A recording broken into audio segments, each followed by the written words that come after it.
नमस्कार विद्यार्थी मित्रांनो, आज आपण इयत्ता तिसरीमधील पाठ 13वा शेर यामधील स्वाध्याय पाहणार आहोत. आवडल्यास लाईक आणि सबस्क्राईब नक्की करा. प्रश्न पहिला, एका वाक्यात उत्तरे लिहा. चला तर मग बघूया. प्रश्न अ, नाना काका आनंदाने का डोलत होते? बघा, उत्तर आहे निबर सोन्यासारखे पिवळे भाताची शेती वाऱ्यावरून डोलताना पाहून नाना काका आनंदाने डोलत होते. प्रश्न आ, बघा, सर्वच उंदीर पिंपापाशी का धावत आले?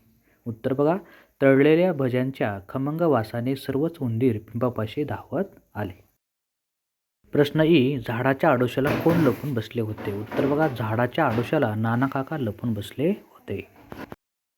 प्रश्न दुसरा, तर काय झाले असते? चला बघूयात. प्रश्न अ, नाना काकाने उंदीर पकडण्यासाठी पिंजरा ठेवला असता तर? उंदीर पिंजऱ्यात पकडले गेले असते आणि नाना काकाचे धान्य वाचले असते. त्यांना उंदरांना मारण्यासाठी विष किंवा इतर उपाय करावे लागले नसते.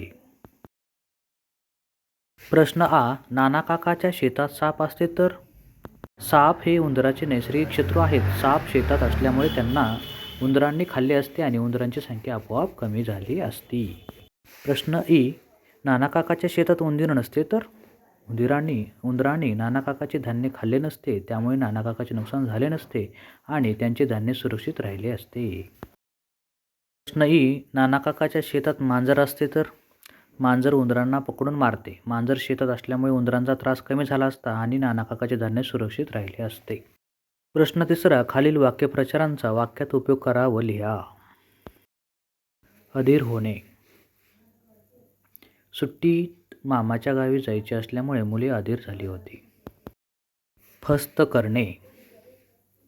यामध्ये बघा, भूक लागल्यामुळे रमेशने डब्यातील सर्व पोळ्या फस्त केल्या. सामसूम होणे. यामध्ये बघा, पोलिसांची गाडी येताच गल्लीत सामसूम झाली. कष्ट करणे. परीक्षेत चांगले गुण मिळवण्यासाठी विद्यार्थ्यांनी खूप कष्ट केले. कपाळावर हात मारणे. यामध्ये बघा, हातून ग्लास फुटल्यावर आईने कपाळावर हात मारला. युक्ती सफल होणे. यामध्ये बघा, वाघाच्या तावडीतून सुटण्यासाठी सश्याची युक्ती सफल झाली. प्रश्न चौथा, खालील शब्दांच्या सुरुवातीला अ लावून नवीन शब्द तयार करा. धीर अधीर, शक्य अशक्य, स्वस्त अस्वस्थ, प्रकाश अप्रकाश. खालील शब्दात लपलेले शब्द शोधा व लिहा. नासाडी, याच्यामध्ये नास आणि साडी. पुढं बघा, कपाळावर, ह्याच्यामध्ये कपाळ, पाळ आणि वर.